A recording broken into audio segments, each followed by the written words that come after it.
Hello Legacy viewers, and welcome to another one of our conversations.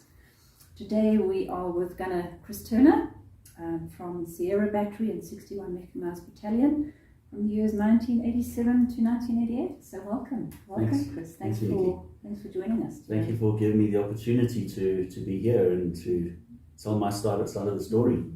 And so where would you like us to start?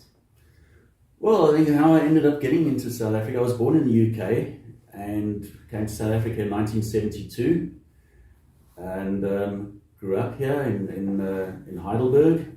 So a little plattelandse dorpie there, and registered for national service in 1983 when I turned 16. I was naturalized at that time because they brought out a new law that you had to be naturalized. So I got a South African ID at the same time, and I did finished my schooling, my matric. I was originally called up to Tusai in Walvis Bay, but I went back and repeated some of my subjects in matric at the time. So I got deferred for that call up. I got called up again for 7 Psi, so it looked like they were sort of quite hell bent on me being an infantryman at the time. But again, I got deferred because I was still doing school or repeated matric. And so my third call up was to 10 Artillery Brigade in Potchefstroom. And I had originally wanted to go to university to study, but I couldn't make up my mind what I wanted to do.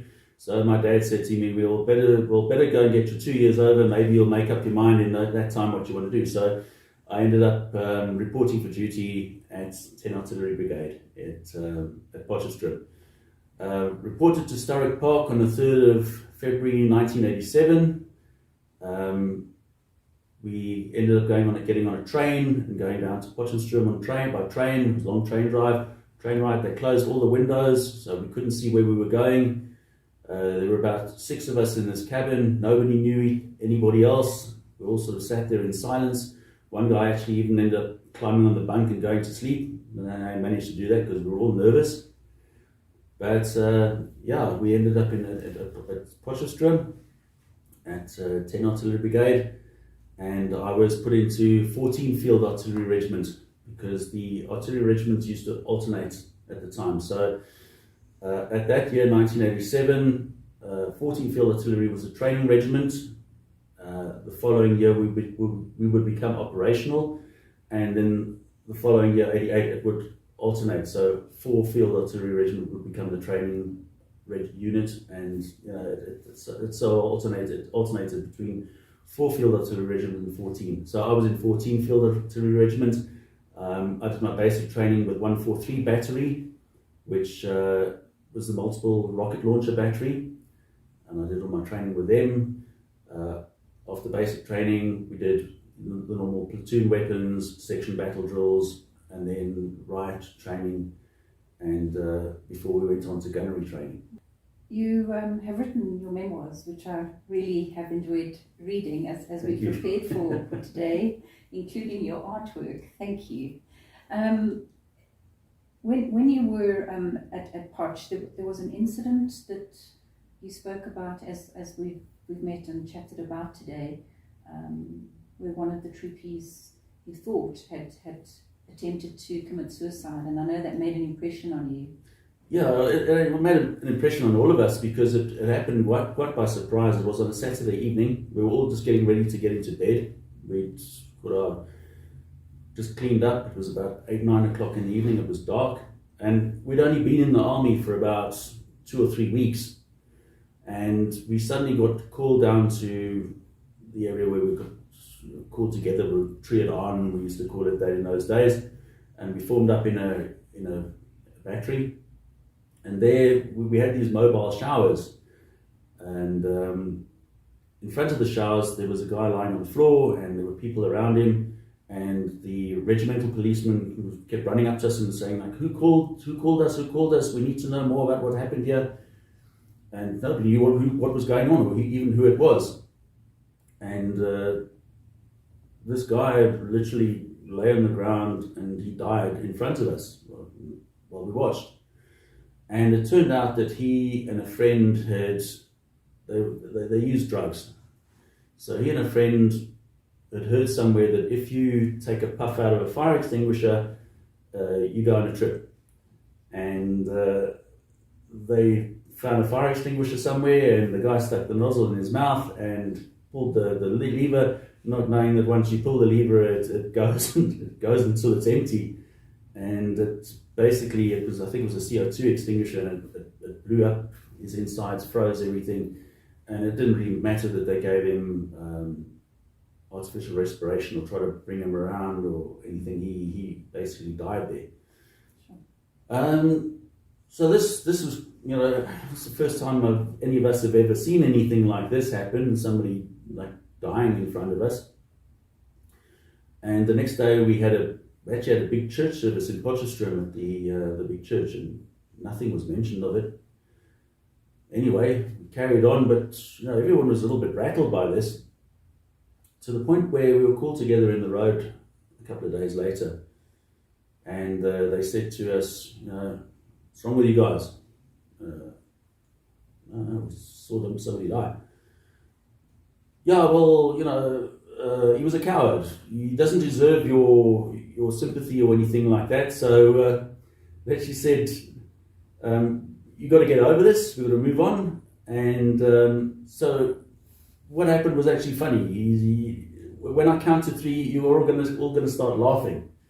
So he's like 1, 2, 3, and then we're all going ha ha ha ha, like trying to make ourselves laugh. But anyway, they said, right, okay, everything's finished now, and we move on. Never got any sort of word from the regimental chaplain or anything as to actually what happened. We thought the guy was depressed, that he couldn't handle the situation that we were in, and he just decided to end it, so he committed suicide. Whereas in fact that wasn't the case at all. And I only found out about this 30 odd years after the event, when I sort of posted a thing on Facebook to say, remembering this poor guy who killed himself, and somebody sort of replied to say that no, he didn't kill himself. He was trying to get high, and he died.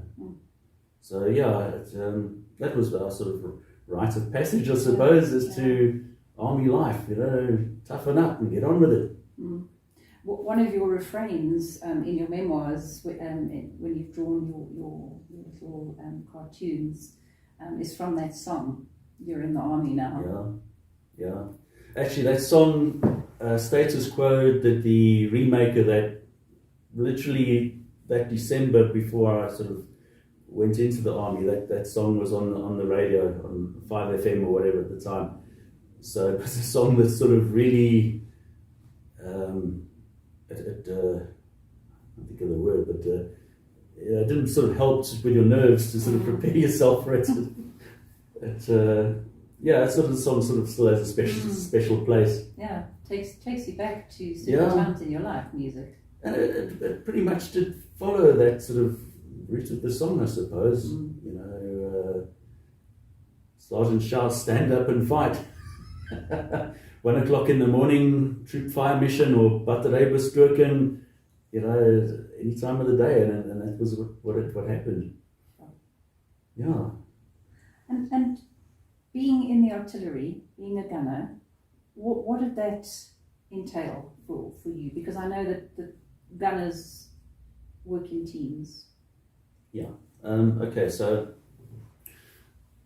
we operated in what was called batteries, as opposed to infantry companies or armour squadrons. We had batteries. One time the infantry mocked us and called us ever-readies for my batteries. But okay, so you had a battery which consisted of 8 guns, and they were controlled by fire control posts, and they got the information from observation posts up front, basically.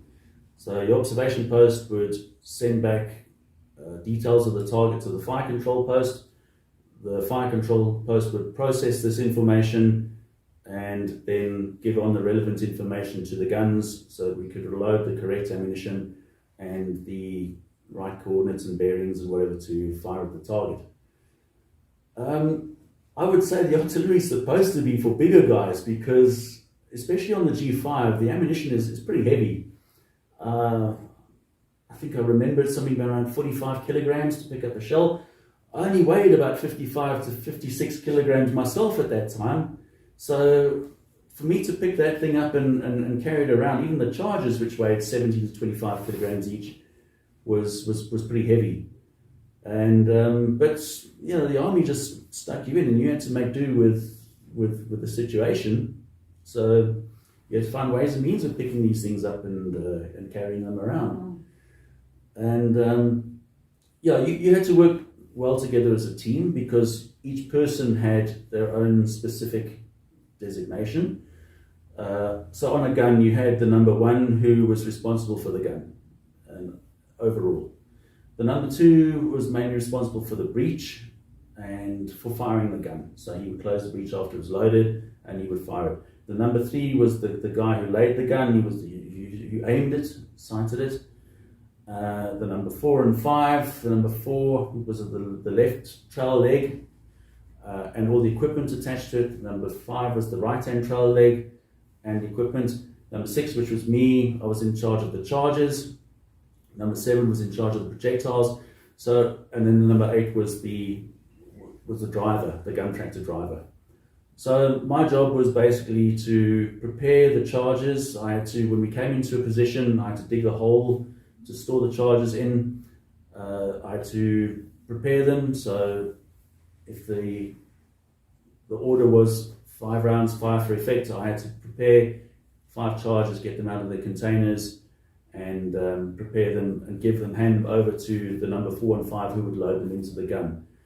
During Operation Hooper, it was quite a trying job because the charges were stored in containers. So you had charge 1, 2 and 3.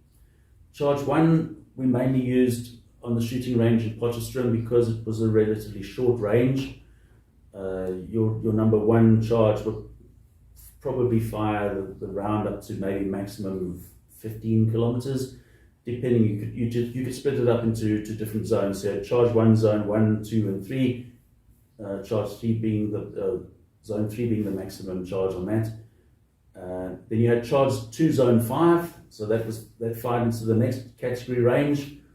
And then you had charge 3, zone 6, which was the maximum charge. So that could fire it up to probably 40 kilometers. In Angola, we used mainly, only charge 2 and 3. At night time, in the dark, you had to get these charges out of the containers. It was a bit of a trial because you would open the container and the charge would be in a polythene bag, and you'd have to get this thing out, and you'd have air sucking it back in. You'd try and clamp it between your legs, and your boots jump around, and your number 1 screaming at you to hurry up and get the charges to him because they've got to load the gun, and the OP's wondering where his shots are. So it was quite a challenge. Can I just take you back to arriving at Rundu for a moment? You mentioned that you arrived in the dark, and it felt like you'd landed in a twilight zone. Yeah. Say a little bit more about that. Okay, so the build-up to that was after we'd taken part in Sweepslag 3 at Lahatla in October, November 1987. So that's basically training where everybody gets together, the infantry, armour, parabats, engineers, the whole caboose, and you all train together to learn how to work together with each other. So after we'd done that, it was around about the 17th of November 87, we went back to Potch. We went on a 4-day pass, and we said, okay, when we come back, you're going up to the border. Okay, so throughout my training, we sort of said, where are we going? So I said, no, okay, you're going to 6-1 Mechanized Battalion, which is at a place called Omatia, which is near a town called Tsumeb. Okay, we look on the map to see where Tsumeb is, get a rough idea of that, and now we come back from pass. We're going to Tsumeb. So we load all of our stuff onto Salmels and we get driven out to Waterkloof, and we load all of our stuff onto a Safair C-130. And we get onto the aircraft. We'll take our seats. I was one of the last on there, so I managed to sit near the window in the front. And this air hostess comes up to the front, and she says, "Good afternoon, guys. this is SADF flight, whatever it was, from Waterkloof to Rundu, and we should take about so long to get there, and all of this and that. I was saying, like, Rundu. Okay, I looked at the map, and the closest Air Force base to Meb, which is where we thought we were going, was Grootfontein. So we're expecting to go to Grootfontein, but now we're going to Rundu. Like, why are we going to Rundu? It's a long drive from Rundu to Ombatia. Anyway, can't ask any questions now. We're on the plane.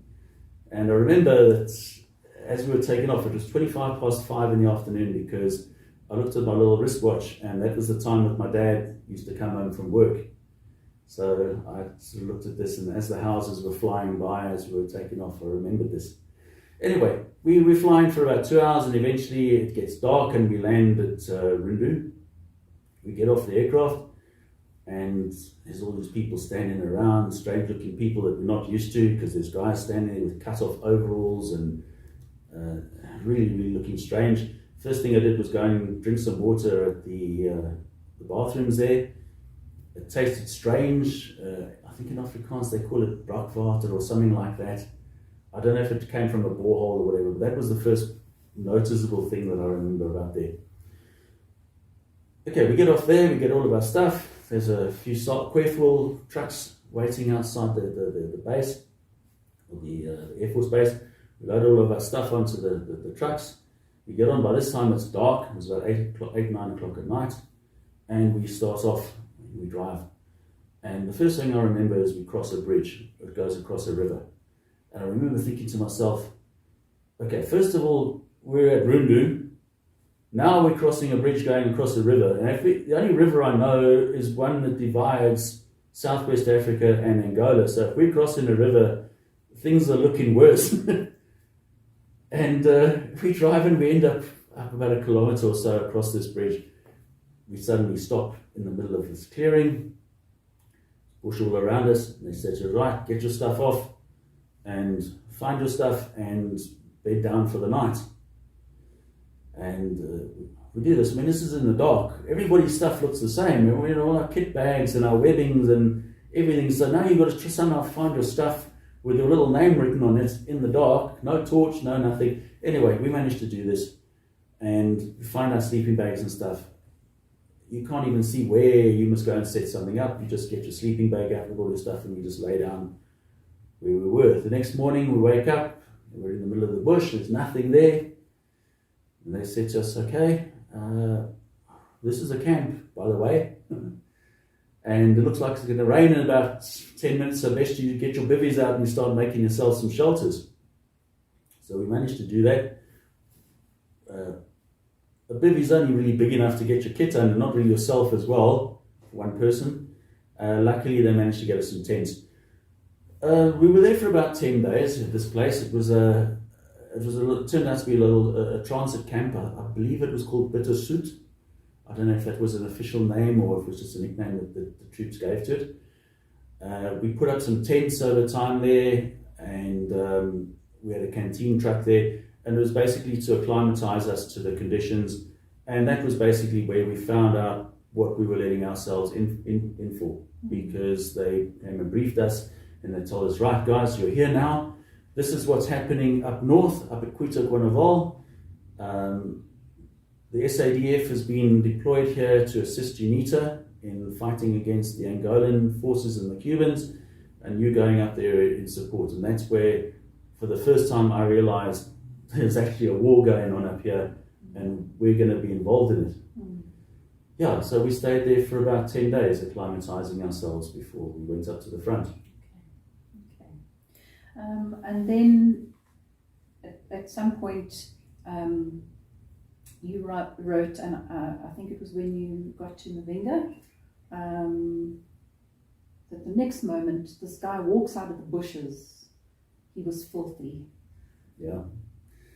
Okay, so we fly from Rundu to Mavinga. We got on a C-160 back at Rundu again. This was a SAF one this time, an South African Air Force one, all nice and camouflaged. Again, I'm the last one to get onto the aircraft, so there's no seat for me. I have to sit on the pile of webbing and equipment and kit bags at the back. First thing we have to do is cover up all the windows with these Velcro patches. We get told that this was so that the enemy aircraft can't see us in the air.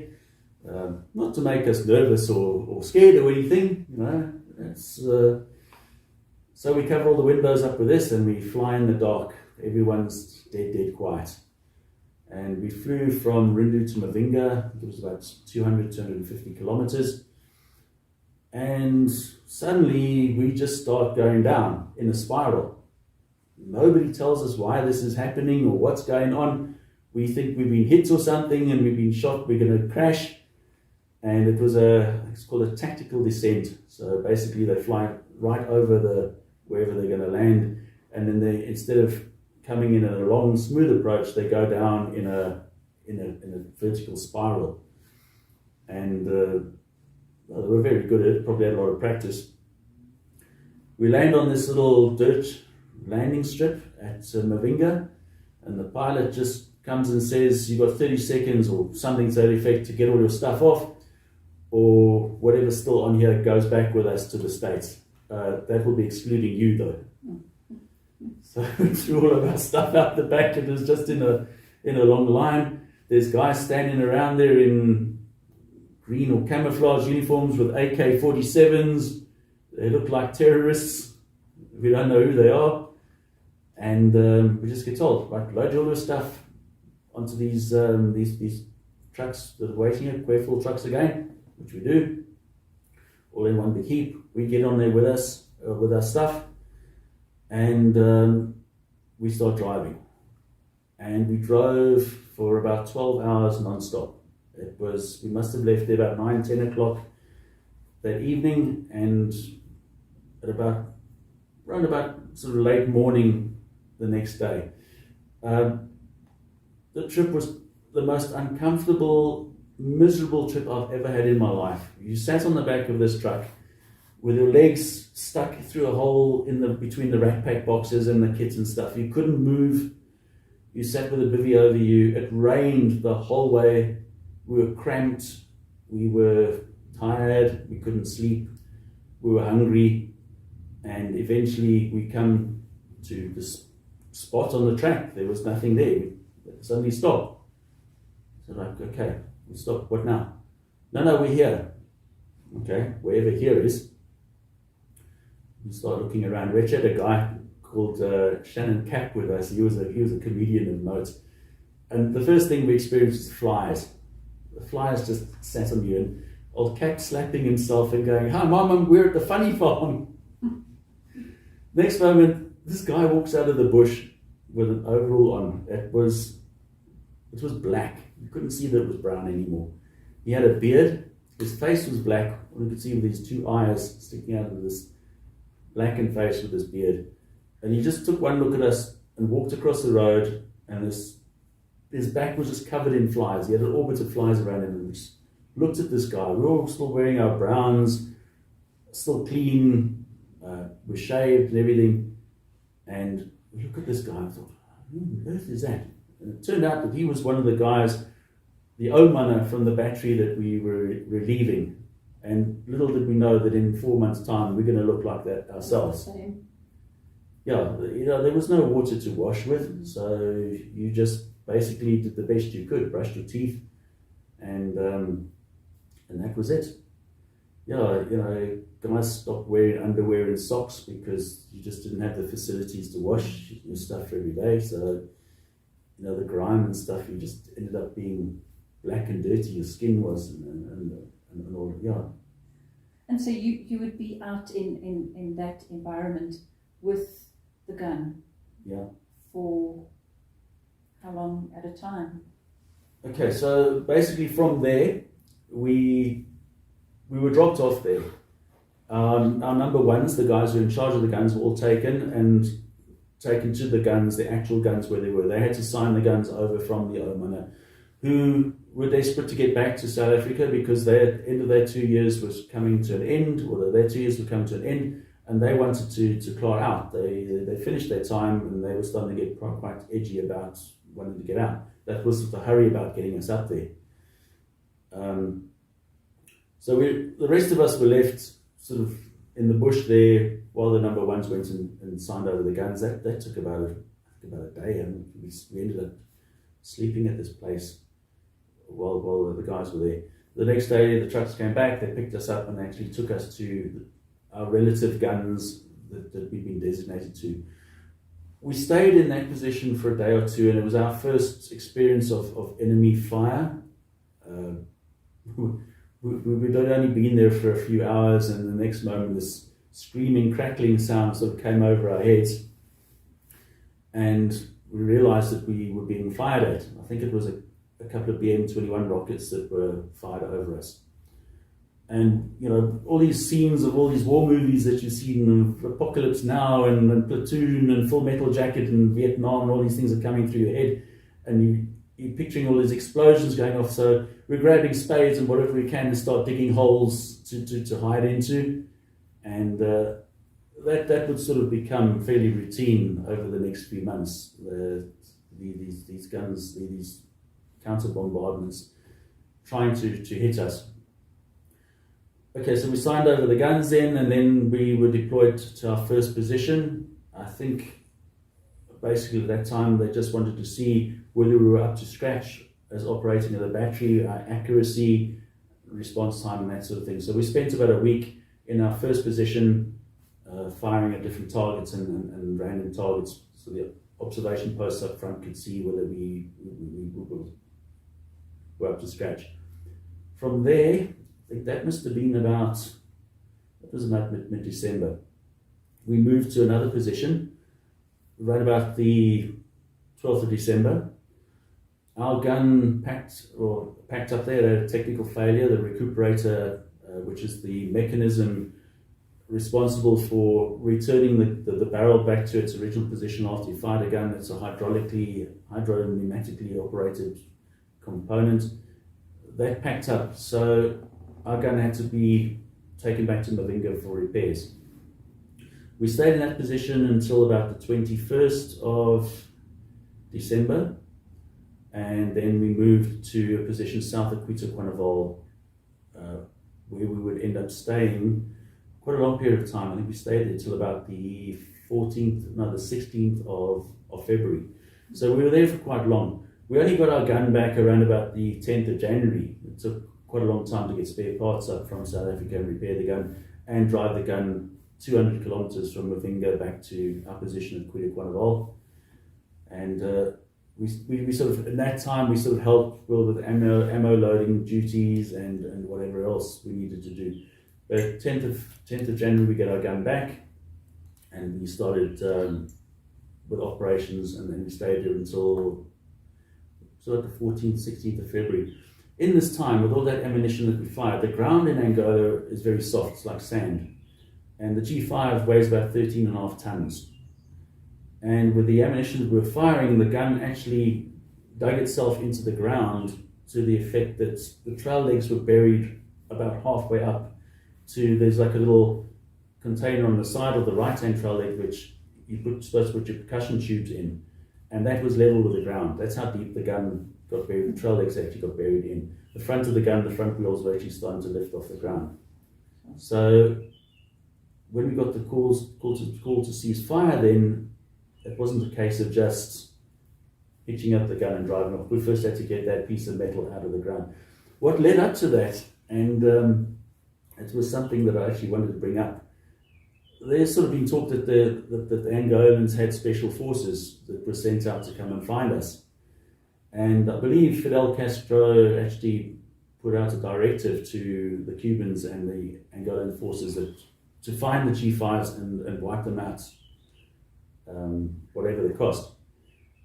They were battling to find us. The MiGs couldn't find us because they had to fly at a very high altitude because the Unitas had Stinger missiles. So they were flying too high to actually see any detail on the ground of where we were. So they tried sending out these scouts. And UNITA guys would often stop and watch us firing, but normally in groups of 2 or 3. They would all walk along and stop and watch us shooting or shelling Quito.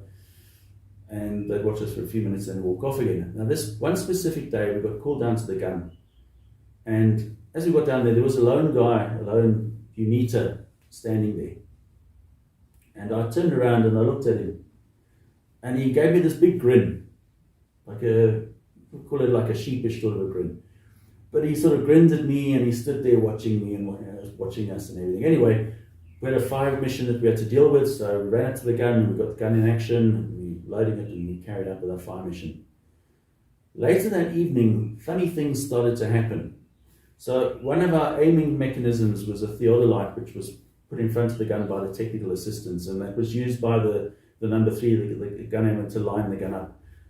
Our theodolite and our aiming posts had been moved by somebody. Not us, definitely. So somebody had tampered with those. The Unitas had these things called causes, which they showed us how to build, but whereas we put up, it was basically a hole dug in the ground with a bivvy over it. They actually used sticks and things, and one of those caught fire, just inexplicably caught fire. So I'm pretty sure that guy, that old Smiley that was standing there watching us, I'm pretty sure that he was one of their scouts. And if he was, I must take my hat off to him. I think he was quite a brave guy to stand there and watch us, because if we'd caught him, we would have handed him over to UNITA and they would have shot him. Mm-hmm. If I remember correctly, he had browns on, which a lot of UNITA guys did. They used to swap.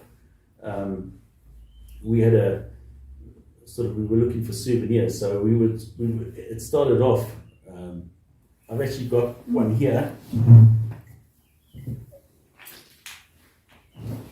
So this is a Fapla bush jacket, or a jacket that I actually swapped. It's got a label in there, it says Caribe Cuba on it. It's it's very faded, it's got a black mark on the front, which may or may not be blood, I don't know, hopefully not. But anyway, I swapped this with a UNITA guy for 2 packets of cigarettes and a bar of soap. I didn't smoke, so I had to go and buy cigarettes from a smoker so that I had something to bargain with him. As time went along, UNITA started to get a bit more savvy to this, and they realized that they were making quite a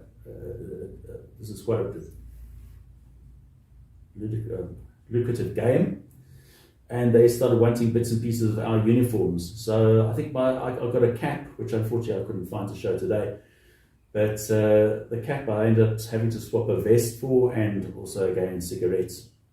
I didn't really wear the vest, so it wasn't really a problem for me, but they were getting sort of brown uniforms out of the guys and pants or whatever. They're very proud of the fact now that they were able to wear these South African bits of South African uniform.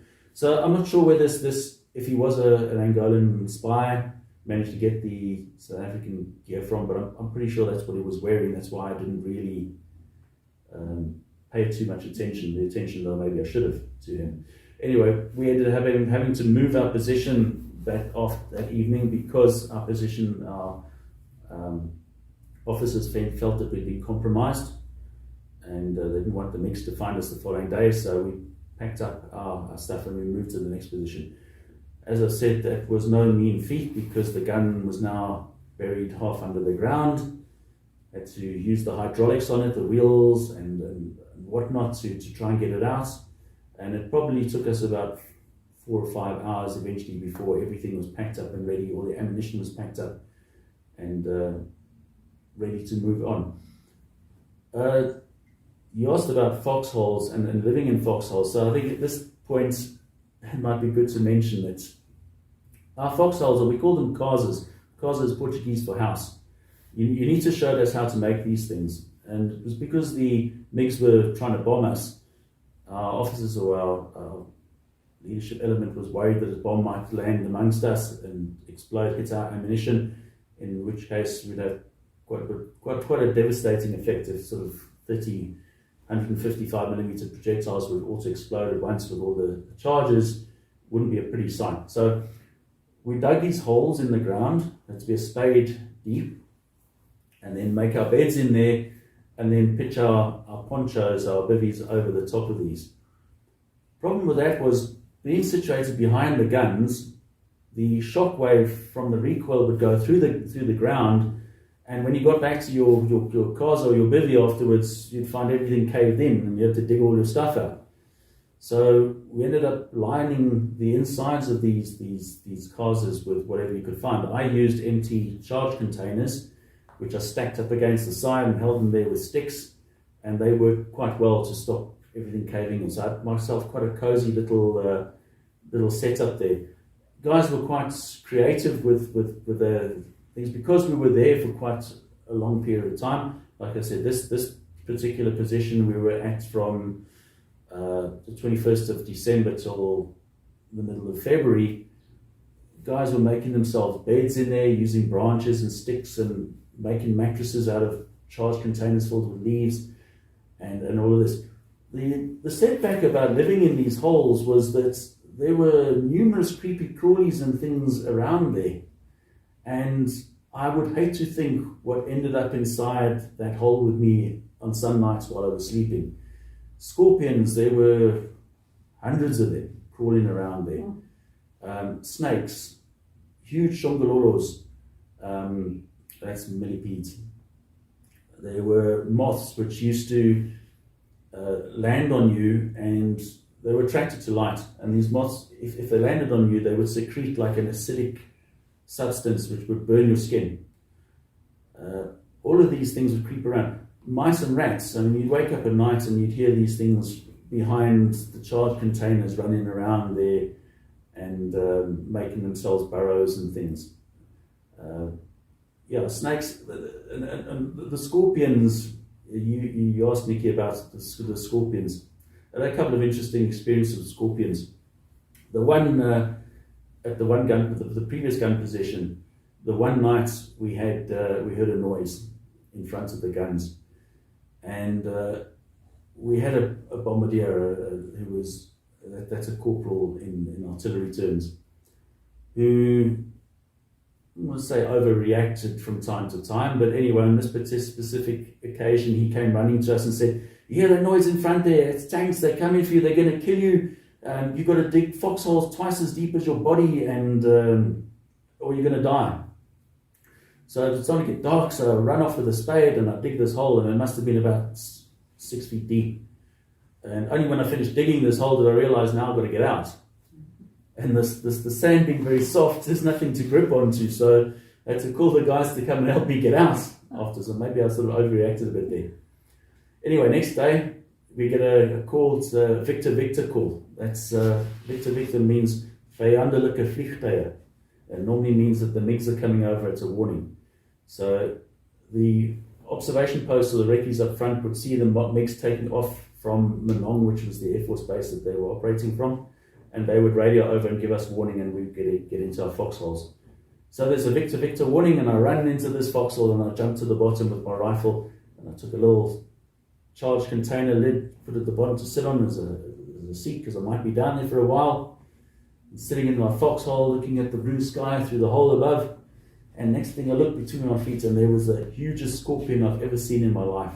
This big black scorpion there, and he's got his tail hooked up towards me. I've now jumped into his hole, and I got out of that foxhole so quickly with nobody's help. It wasn't true. I don't know how I got out of there, but it was like an Exocet missile I shot out of that ground.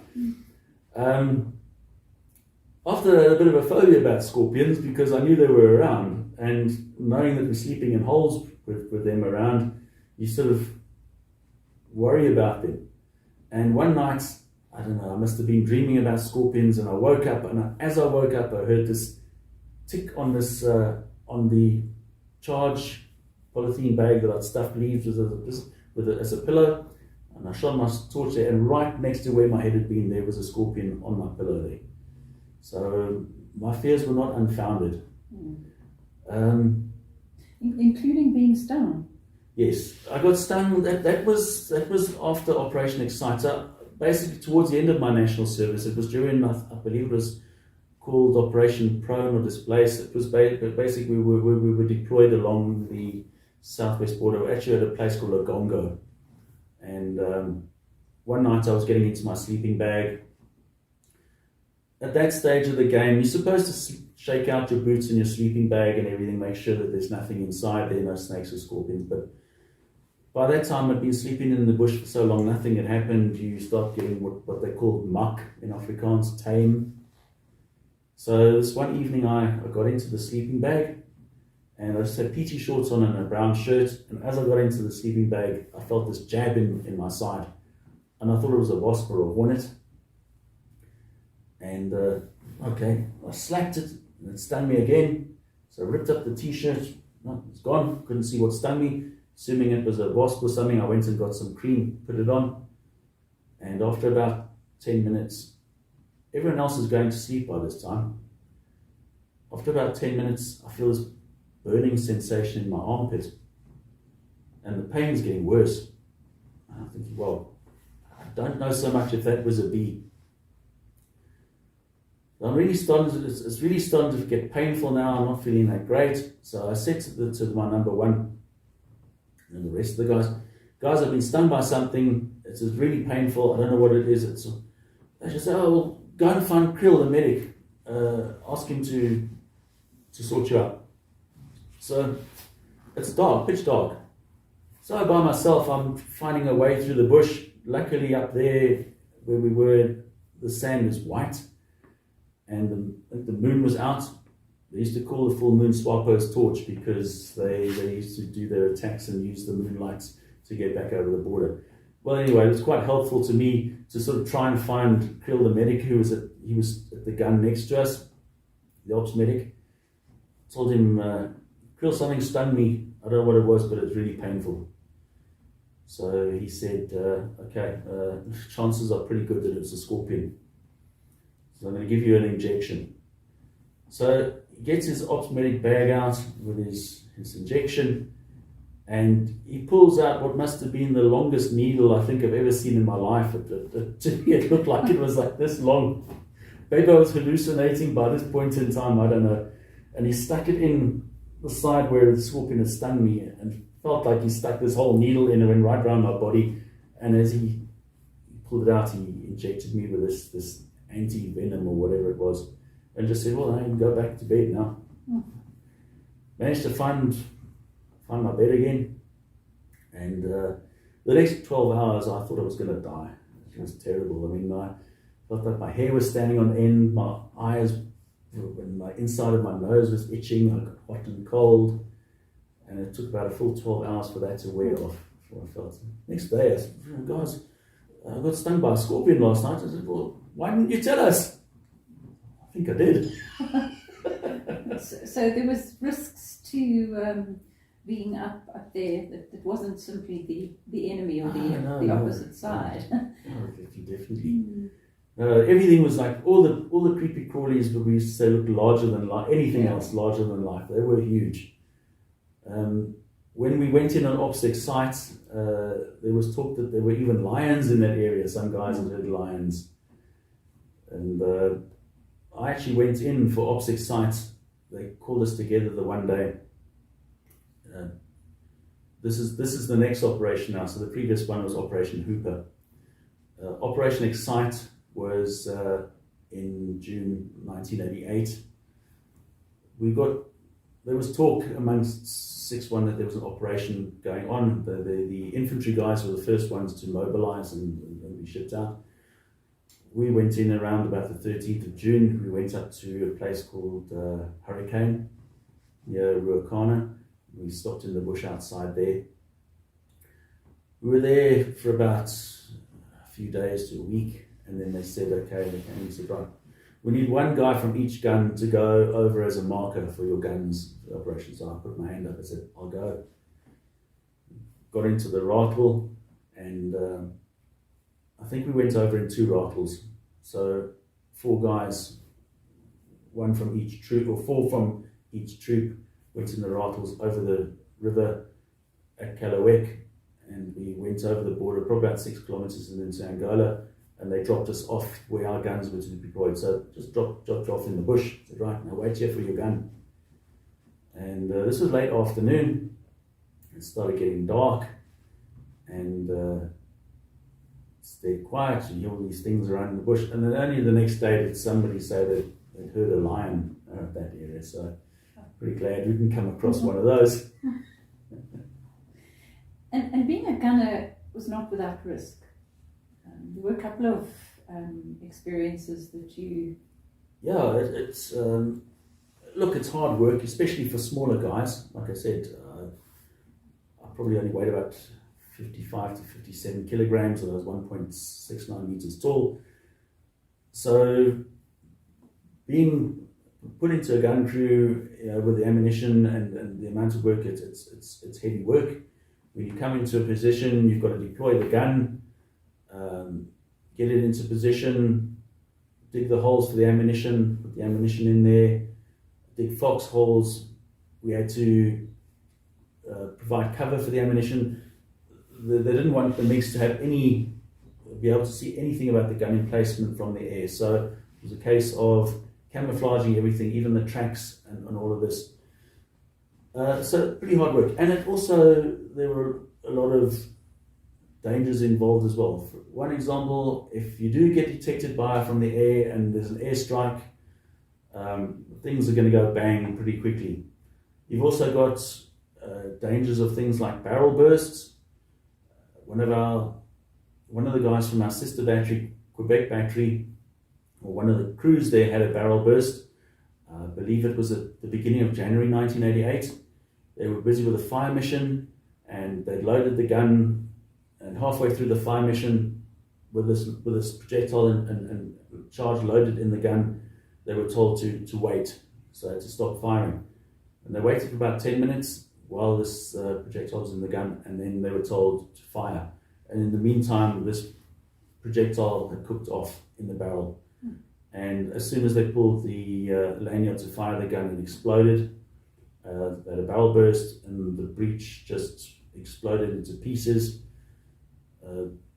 Pieces of it just missed the crew by millimeters. Luckily, nobody was hurt, but it could have ended up very badly for those guys. We had a casualty where the number 2 on one of the guns, Sean Robertson, had gone to, they had a misfire, so he opened the breech of the gun, and as he opened the breech, it fired, and the gun recoiled and it struck him on his hip. The breech of the gun struck him on his hip, and the force snapped his body around and smashed his head against the top of the breech, shattering his skull. And they managed to get him to an ambulance, but this event happened sort of late morning, so mid to late morning. They managed to put him in the ambulance, and they called in a Casevac, a Puma from Rundu. This was during Operation Hooper at Quitaquanaval. But there were MiGs in the air at the time, so it was too dangerous to bring a Puma up to Casevac him. So they had to keep him in that ambulance until it got dark, which was about 7 o'clock that night, until they were able to bring a Puma in to take him out. And basically it was the doctor and the battery position officer, Andrew van Vieren, his lieutenant, that kept Sean alive in that ambulance the whole time. And I must say that Andrew, in my eyes, was a hero. For him to keep that situation under control the way that he did, to stabilize Sean and keep him alive until they managed to get a Puma up that night. That was the conditions in that ambulance couldn't have been nice with the damage that Sean had to his head. That night they managed to get a Puma up there. They Casevac Sean to Rundu. There was a team of doctors waiting for him there. They took him to one military hospital, and I believe he spent up to a year in one military hospital recovering from his injuries. I only saw him about 28 years later. He was a moth at the Dickie Fritz shell hole in Edenvale, and one of my friends, Rob Jeffries, was also a member there, and he told me that Sean was there. So we managed to get a couple of guys together, including Andrew van Vieren, who asked to go through, and we actually surprised Sean there by walking in on the meeting and seeing. And Sean still suffers with injuries to this day. He can't speak, and he can't open his hands properly because of the injuries that he sustained. But yeah, it could be quite a hairy experience as well.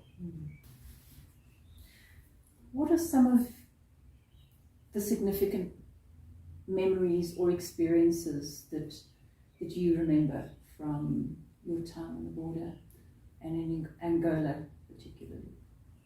There's some moments that sort of get sort of imprinted on your memory. There's a lot that happens.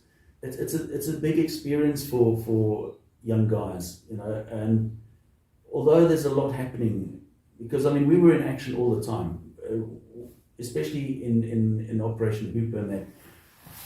Whereas your other guys would probably mainly be involved in when there were offensives going on. We were in action 24/7. So whether it was daytime, nighttime, you'd be sleeping at 12 o'clock at night, and the number one would come and call, "Hey, wake up, fire mission, get to the guns." This had happened in rain, sunshine, didn't matter what. So this is going on all the time, but there are moments that sort of stick in your mind, and a couple of them really do. Like the one was during Operations Excite. I'd explained before that for Operation Excite, I had to go in as a marker for the gun. We stayed there for about a week or so while everything was being prepared in this hide, and then suddenly the one day they said, "Right, okay, hitch up the guns, we're going into attack." And it was on the 26th of June. So we hitch up the guns and we drive off through the bush towards Chipa, which was our target, and we suddenly stop in the bush. And being in the cab at the back, I sort of stuck my head out of the turret at the back to see what was going on. And I just remember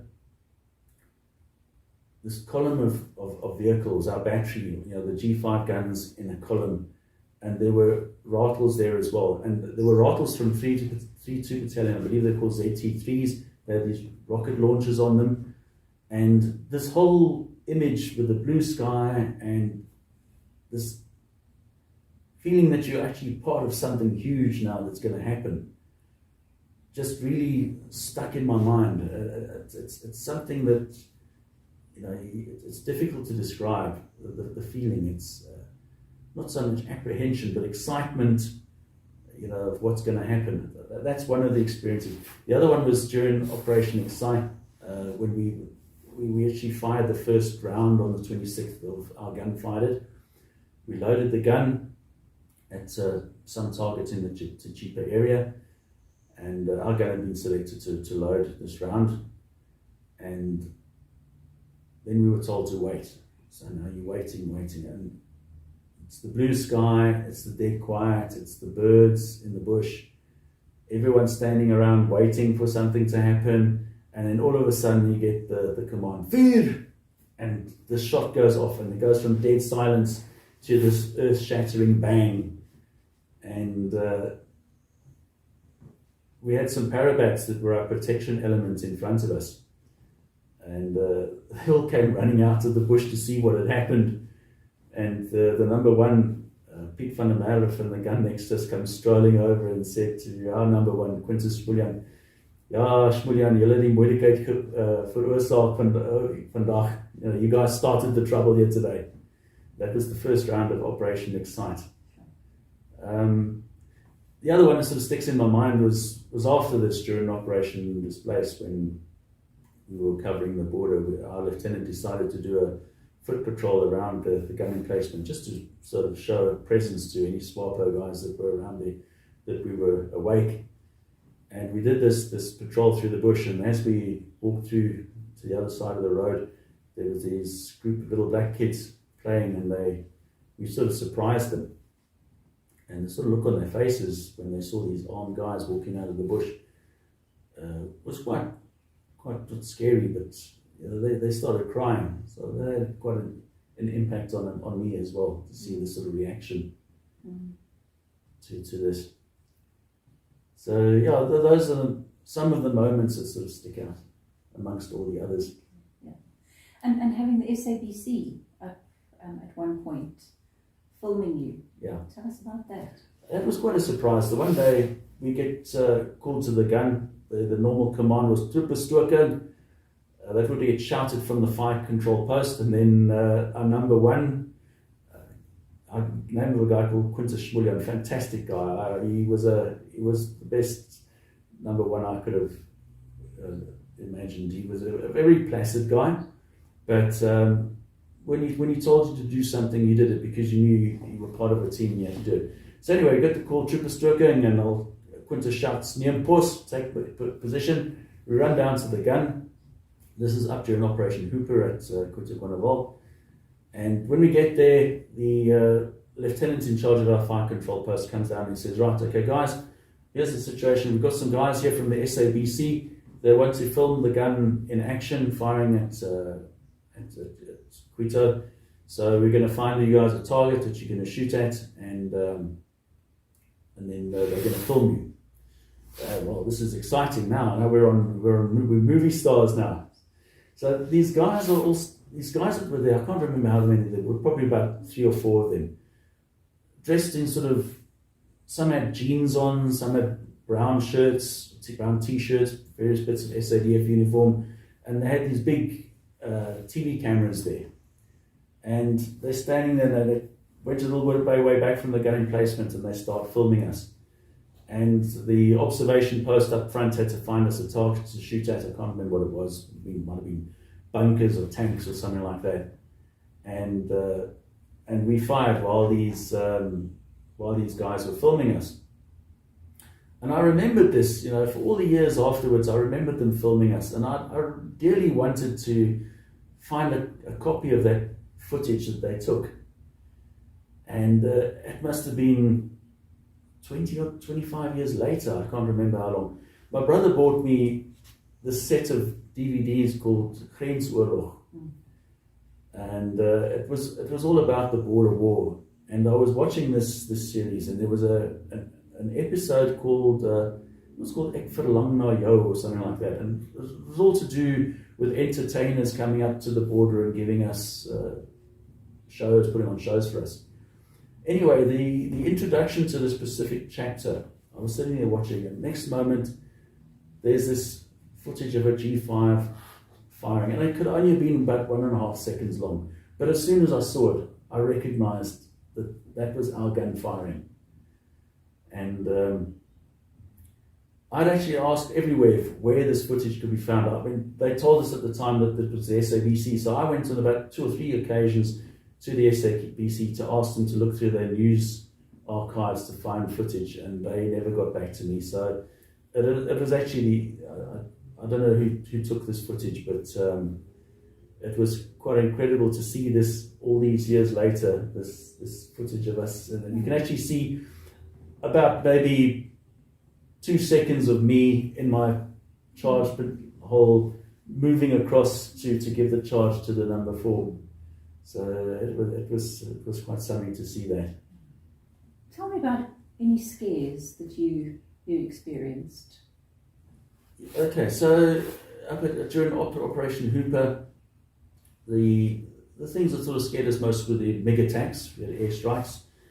They would be fairly random because they didn't know exactly where we were, so they would sort of drop bombs where they thought we were.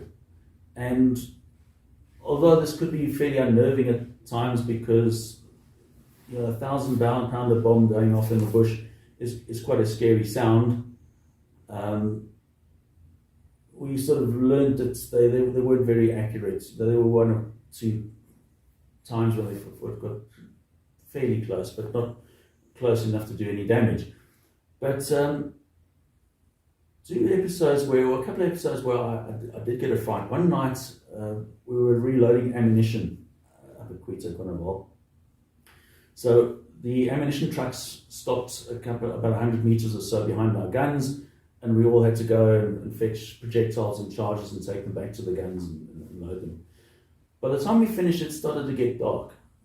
So I think I might have had a projectile with me that I had to take back to the gun. And as I was heading back towards the gun, I could see guys sitting there talking, and I heard their voices, and I recognized them as not being my gun, it was another gun.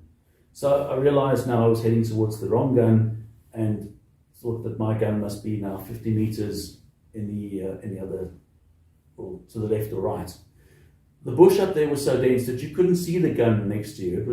That's how thick it was, so you were basically a little entity all by yourself. So I headed off in the direction where I thought our gun was, with my 45 kilogram projectile over my shoulder. And I got to the next gun where I heard voices and I realized it's also not my gun. So now, by this time, it's dark. So, okay, the gun must be over there. So I start walking again.